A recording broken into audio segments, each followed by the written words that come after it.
Fox News' Dave Kinchin joining us live with a closer look. Dave, what happened tonight? Well, we can tell you that this is certainly a sensitive issue for dog lovers, especially in the White Lake Township area. Residents, some want some changes after they say dogs have been out of control and have attacked other dogs, and one person says even another person. But it remains unknown as to whether this policy may get passed. My 91-year-old mother, the kindest person I ever knew, was fatally mauled by my sister's Rottweilers at their home in Bloomfield Township in September of 21. Powerful testimony from community members before a White Lake Township board meeting Tuesday night, calling for an ordinance requiring what they call dangerous dogs to be better restrained, specifically Rottweilers and pit bulls. One woman hoping no family goes through the pain she's facing. This is the reality of a violent dog attack. I am still in trauma therapy since this unspeakable tragedy happened in my family. But I am now a stronger dangerous dog attack victims advocate because of what happened to my mother. Another woman traumatized after she says her golden retriever was violently attacked by two other dogs. I am scared around dogs now, especially loose dogs. I used to walk 4 to 5 times a week.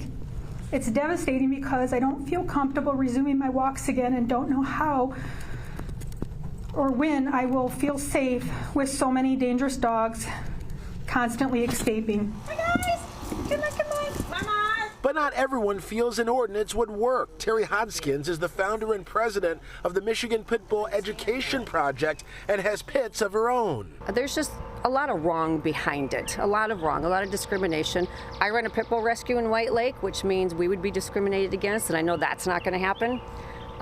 So I just don't see it happening in White Lake. She says all too often pit bulls get a bad rap. Let's say it was a German Shepherd that did this, or an Irish Springer Spaniel or something. You know, you got to look at the situation of what happened, not the type of breed. It's the personality of that dog and the responsibility of the owners and what led up to that and who was irresponsible. That's what you need to look at. My own dogs have been attacked by other dogs. They've been attacked by labs, by shepherds going for walks. You don't see me trying to get labs and shepherds banned.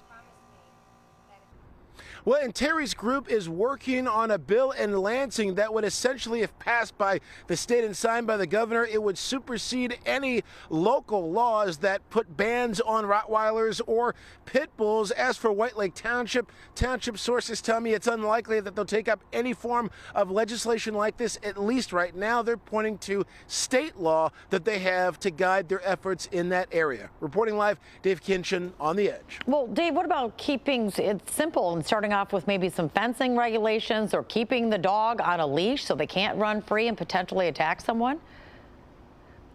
Yeah, fencing's one thing that some people who talked at the meeting the other night that they do want. That's been an ongoing discussion.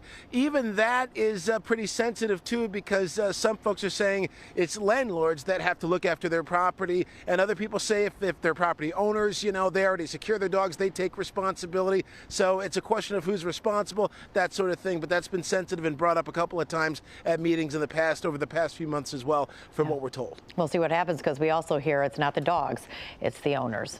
Thanks, Dave, for that report. Yep.